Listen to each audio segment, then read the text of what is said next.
Now, the first Zhang Weili fight was one of my favorite finishers, in a long time, just because of how measured it was. Sometimes what you'll see in the first round, when fighters are feeling one another out, if it's the first time they've faced off, you have this kind of mimicking game where, one person will throw a jab and then the other one will jab, and then a low kick and then the other one will low kick. And it's like this back and forth, a bit like, whatever you can do, I can do. It's a weird pattern that some people fall into, and I don't think it's always conscious.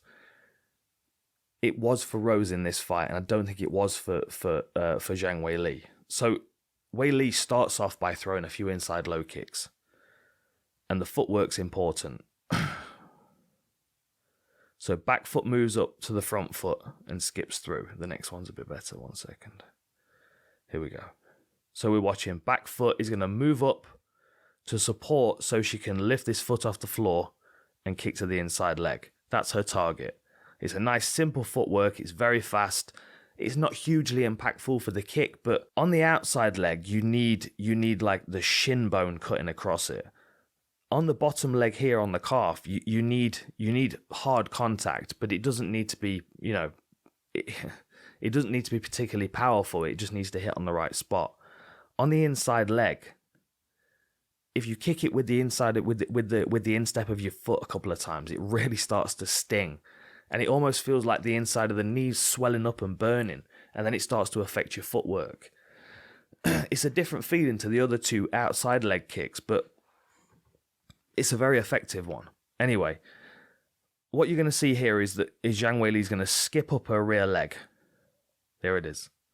Rear leg skips up, replants, and now you can see she's working that kick to the inside of Rose's leg. It's like a Muay Thai jab, almost like a teep as well. Now she steps in and kind of comes crashing through, and Rose is out the way. Good footwork, as you would imagine. Now, up to this point, Zhang Weili's thrown, 4 or 5, maybe more of these kicks. Same footwork. Skips in, inside leg. Moves away, throws a jab. Skips in, inside leg. Watch what Rose does now. Watch her footwork. Skips in. Now at this point, Zhang Weili is looking. You can see her that she's looking at Rose, but she's scanning the rest of her body. She's seen this footwork, but she's made an assumption that kick is going to be the same as the ones that she was throwing in the last minute or so, and it's not. And the reason why we know that Zhang Weili thought that's what was coming is because what she does with this lead leg. Currently, she's got weight on it, and it's forward facing towards her opponent. As the kick comes out, you'll see immediately, you can see how she bends that leg. Now that foot's sliding back away because she was expecting this kick to come swinging through the inside leg and hit the same target that she's been working. And it didn't. It came straight up, inside her hand, caught her right on the chin. Clean. Really, really nice footwork. And very, very casual by Rose, who is just over 60 seconds into this fight and, is still feeling out her opponent and moving around. And, of course, we know how dangerous Zhang Weili is from the Andrade fight. And then she goes, pop, fight's over. She's the champion again. Watch the footwork.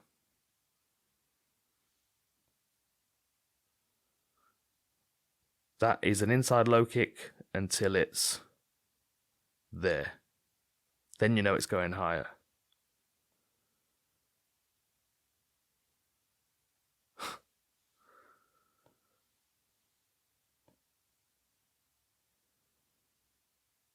Look at the lead leg. There's the bend.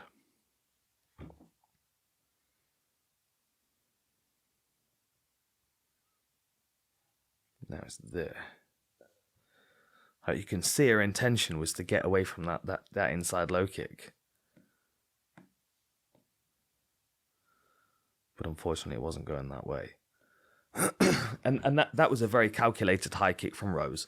And this is one of her best moves because she stitches it onto the end of her combinations, and because she moves very well, she steps in with that long jab or that long 1-2, but then sometimes that kick will follow. And she's very good at hiding the target. She brings it very direct. It doesn't swing around like a big wide kick. it comes very, very much up the center, and it's difficult to gauge what target it's going to. This is another use of it against Michelle Waterson, and this was like a bit of a clinch break. They close down here. Waterson's in a southpaw stance, which means she's going to use this lead leg. She's going to throw that side kick into the midsection is what she's planning on doing. But Rose chases around to her back, which then nullifies the kick. Waterson tries to get away, and Rose follows her with the high kick.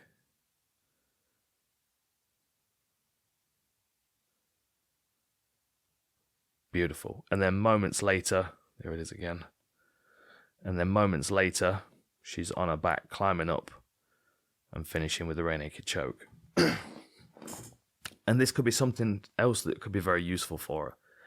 We've seen her land a couple of rear naked chokes in her UFC career, and she's very good at taking the back, but she's not in a rush to do it, which is why, punishing Carla Esparza on takedown attempts is going to be really, really valuable for her, because she'll be able to then start to discourage her and make her more hesitant to shoot.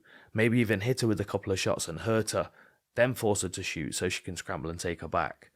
That wouldn't surprise me at all. It also wouldn't surprise me if Rose is able to catch Carla Esparza with one of those high kicks, because you know for sure that her team, Trevor Whitman for sure, they're studying Carla Esparza. They're watching for bad habits in her striking, and she's not the most polished of strikers.